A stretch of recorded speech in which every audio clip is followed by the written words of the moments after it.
इसरो की दहाड़ से सहमी रूस और चीन की स्पेस एजेंसियां। 600 अरब डॉलर के स्पेस मार्केट में भारत बना सुपर पावर। एलॉन मस्क की स्पेस एक्स और नासा की हिल गई चूल्हे। दोस्तों, आज मैं जो कुछ आपको बताने वाला हूं वो आपको हिला करके रख देगा। भारत ने अब सिंगापुर का एक और नया मिशन लॉन्च कर दिया है और इसके साथ ही भारत एक बड़ा रिकॉर्ड भी बना चुका है। लेकिन दोस्तों, जो कुछ मैं आपको बताऊंगा उससे आप बाग बाग होने वाले हैं। तो दोस्तों, इससे पहले आप जरा 2013 पर एक छोटी सी नजर डाल लीजिए। अमेरिका का तब स्पेस बजट सबसे ज्यादा 39.3 बिलियन डॉलर का था। चीन 6.1 अरब डॉलर, रूस 5.3 बिलियन डॉलर और जापान 3.6 अरब डॉलर के स्पेस बजट के साथ चौथे नंबर पर था। और दोस्तों, इन सब के मुकाबले भारत का स्पेस बजट महज 1.2 अरब डॉलर का ही था। लेकिन तब भारत ने एक ऐसा मिशन लॉन्च किया जिसने पूरी दुनिया में तांडव ही मचा दिया। पहले मंगलयान की एक झटके में लॉन्चिंग और उसके बाद 104 सैटेलाइट्स दे दनादन अंतरिक्ष में भेज करके रिकॉर्ड बना डाला। और अब दुनिया में भारत की धाक बढ़ चुकी है। अंतरिक्ष के क्षेत्र में भारत एक सुपर पावर नेशन बनता जा रहा है। इसके पीछे बड़ी वजह अंतरिक्ष में सटीकता के साथ स्पेस मिशन की लॉन्चिंग है।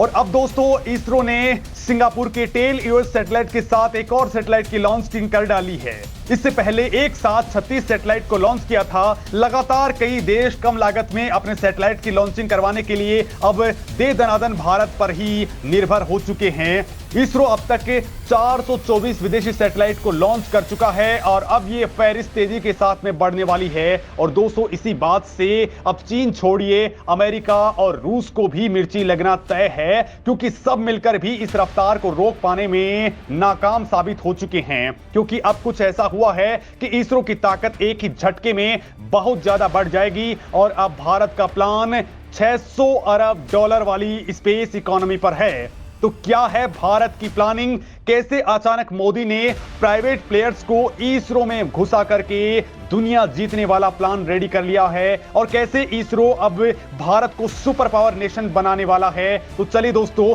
इसे जानते हैं। मोदी के प्लान के बाद इसरो को मिला प्राइवेट प्लेयर्स का दम। अंतरिक्ष में भारत ने निकाल दी नासा और चीन की हेकड़ी। दोस्तों, इसरो के पास इस वक्त एसएसएलवी की छुटकू रॉकेट से लेकर के LVM-3 जैसे भारी भरकम रॉकेट मौजूद हैं। एसएसएलवी कुछ ही वक्त में रेडी हो जाता है और ऑन डिमांड मोड में छोटे सैटेलाइट्स को लॉन्च कर डालता है। तो मझोले सैटेलाइट्स PSLV लॉन्च कर देता है और भारी भरकम सैटेलाइट्स यानी 6000 टन वाले सैटेलाइट्स भी इसरो LVM-3 के जरिए लॉन्च कर देता है। मतलब दोस्तों, हर तरह के स्पेस मार्केट पर कब्जा होने जा रहा है।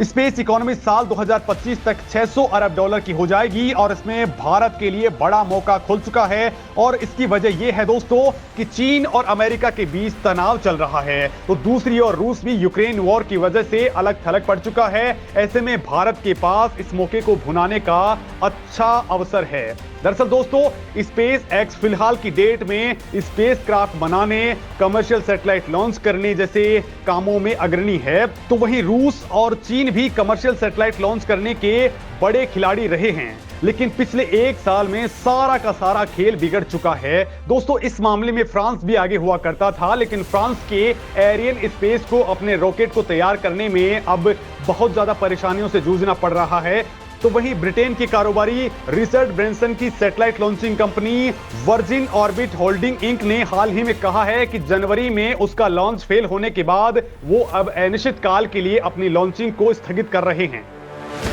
अब दोस्तों, बात आती है भारत की, तो भारत स्पेस एक्स का तगड़ा ऑप्शन बनता जा रहा है। क्योंकि स्पेस एक्स के लॉन्चिंग मिशन की लागत बहुत ज्यादा होती है, लिहाजा बहुत सारे देश और निजी उपभोक्ता भारत की ओर रुख कर रहे हैं। कम लागत की वजह से सैटेलाइट लॉन्चिंग के लिए भारत काफी पसंद किया जाने वाला विकल्प बन चुका है। दोस्तों, आपको याद ही होगा कि साल 2013 में भारत ने मंगल ग्रह पर एक ऑर्बिटर भेजा था और उस मिशन की लागत उसी साल नासा के प्रोब की तुलना में 10वां हिस्सा ही थी। और दोस्तों, इस पूरे के पूरे मामले में space research and consulting firm northern sky research के मुताबिक स्पेस एक्स बहुत ज्यादा महंगा है, लेकिन दोस्तों दुनिया के देश इसके विकल्प के तौर पर अब चीन भी नहीं जाना चाहते हैं, क्योंकि चीन और अमेरिका की टसल चल रही है। रूस इस वक्त बैन झेल रहा है और इस वक्त ज्यादातर डिमांड अमेरिका से ही है, लिहाजा राजनीतिक और आर्थिक रूप से भारत बहुत तगड़ा विकल्प है।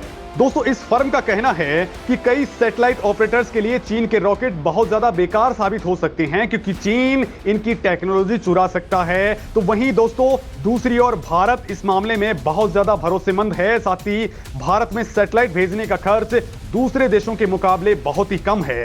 जियोपॉलिटिकल लिहाज से भी इस वक्त भारत यूरोप, अमेरिका, ऑस्ट्रेलिया और जापान समेत अधिकांश देशों का करीबी बना हुआ है, लिहाजा भारत एक विश्वसनीय विकल्प के तौर पर उभरा है। इसरो की commercial company new space India limited ने हाल ही में ब्रिटेन की कंपनी वनवेव के 72 सैटेलाइट लॉन्च किए हैं। ब्रिटेन की सैटेलाइट कंपनी वनवेव एक ग्लोबल ब्रॉडकास्ट इंटरनेट नेटवर्क बना रही है। ऐसी कई और कंपनियां भी स्पेस में हाई स्पीड इंटरनेट डिलीवर करने में आगे बढ़ चुकी हैं और इससे ऑर्बिट में सैटेलाइट लॉन्च करने का बिजनेस बहुत तेजी से बढ़ने वाला है। लिहाजा दोस्तों अब भारत की चांदी होने वाली है। स्पेस इकोनॉमी में तेजी से बढ़ रहा है भारत का रकबा। अब तेजी से आधुनिक तकनीक हासिल करने में जुटा इसरो। दोस्तों भारत खुद को चीन के मुकाबले के लिए तैयार कर रहा है। मार्च 2020 में अर्थ ऑर्बिटिंग सैटेलाइट्स में चीन की हिस्सेदारी 13.6% हुआ करती थी, जबकि तब भारत की हिस्सेदारी 2.3% ही थी। पिछले साल चीन ने 64 सैटेलाइट्स को लॉन्च किया था। चीन की ज्यादातर कंपनियां अभी अपने रॉकेट्स डेवलप करने में लगी हैं। चीन की स्टार्टअप कंपनी गैलेक्सी स्पेस ने 6 सैटेलाइट भेजे, जबकि गैलेक्टिक एनर्जी ने 5 सैटेलाइट अंतरिक्ष में पहुंचा दिए। दूसरी ओर भारत ने पिछले साल केवल 5 सैटेलाइट ही लॉन्च किए, लेकिन अब इसरो और भारत के प्राइवेट प्लेयर्स एक साथ तूफान मचा चुके हैं और इसरो की कमर्शियल यूनिट सैटेलाइट्स को बहुत ही कम लागत में लॉन्च कर रही है। तो वहीं हैदराबाद की startup company Skyroot Aerospace ने एक बड़ी कामयाबी हासिल की है। वो अपना रॉकेट लॉन्च करने वाली देश की पहली निजी कंपनी बन चुकी है, जो दुनिया की लॉन्च कंपनियों से बहुत ही कम लागत में सैटेलाइट को लॉन्च कर देगी। दोस्तों इस कंपनी ने ऐसी टेक्नोलॉजी डेवलप की है जो सैटेलाइट लॉन्चिंग की कॉस्ट को $10 प्रति किलोग्राम तक पहुंचा देगी, जो इस वक्त हजारों डॉलर तक है। यानी आने वाले वक्त में ये अकेली कंपनी ही एलोन मस्क की कंपनी को टक्कर दे सकती है। तो वहीं दोस्तों अमेरिका और यूरोप की वजह से चीन वाली कंपनियां धरी की धरी रह जाएंगी, क्योंकि उनके पास लॉन्चिंग के लिए सैटेलाइट्स पहुंचेंगे ही नहीं। दोस्तों स्पेस सेक्टर में प्राइवेट भागीदारी बढ़ने से इसरो को तगड़ा बूस्ट मिलने वाला है, क्योंकि इस वक्त इसरो को रॉकेट बनाने में ही बहुत ज्यादा टाइम लगाना पड़ जाता है, जिसकी वजह से वो रिसर्च वाले कामों में नहीं लग पाता। दोस्तों इसरो अपनी लॉन्चिंग की सफलता दर को और रॉकेट की विश्वसनीयता को और बढ़ाने में लगा है, जो इस वक्त करीब 70% है। इसरो के वैज्ञानिकों ने दोबारा उपयोग में लाए जाने वाले रीयूजेबल लॉन्च व्हीकल को भी बना लिया है, जिससे कमर्शियल सैटेलाइट लॉन्चिंग की कॉस्ट और ज्यादा घट जाएगी। दोस्तों मोदी सरकार भी इसरो को लगातार बूस्ट कर रही है ताकि स्पेस के सेक्टर में स्टार्टअप्स को बढ़ावा मिल सके। दोस्तों इस दिशा में बड़ा महत्वपूर्ण कदम उठाते हुए इस साल 2020 में मोदी सरकार ने प्राइवेट प्लेयर्स को उपग्रह और रॉकेट्स बनाने के लिए नियमों में छूट दे दी थी। मोदी सरकार के मेक इन इंडिया कार्यक्रम के तहत स्पेस सेक्टर को विकसित करने पर काफी तवज्जो दी जा रही है और इसका मकसद भारत को टेक्नोलॉजिकल इनोवेशन में टॉप डेस्टिनेशन बनाना है। स्पेस सेक्टर में स्टार्टअप कंपनियों को भी प्रोत्साहित किया जा रहा है, क्योंकि आने वाले वक्त में हैवी लिफ्ट लॉन्चर्स की भारी कमी हो सकती है। लिहाजा दोस्तों भारत प्राइवेट प्लेयर्स को मिलाकर के ग्लोबल स्टेज पर कंपटीशन कर पाएगा। इसरो अब बड़े रॉकेट LVM-3 के प्रोडक्शन में बहुत तेजी ला चुका है, ताकि 2025 तक भारत के सैटेलाइट लॉन्च सर्विसेज की वैल्यू करीब 2 गुना बढ़ाकर $1 अरब तक उसे पहुंचा दिया जाए। इस वक्त दोस्तों भारत की new space company 52 international customers को सर्विसेज दे रही है और स्पेस इकोनॉमी का आकार बहुत तेजी के साथ बढ़ रहा है। अर्नेस्ट एंड यंग की रिपोर्ट की अगर हम बात करें तो साल 2020 में स्पेस इकोनॉमी का आकार $447 अरब का था, जो 2025 तक $600 अरब का हो जाएगा, जिसमें भारत दनादन चौके और छक्के मार रहा है। भारत साल 2020 में ग्लोबल स्पेस इकोनॉमी में केवल 2.5% यानी 2.6% और करीब $9.6 अरब के बराबर ही वैल्यू रखा करता था।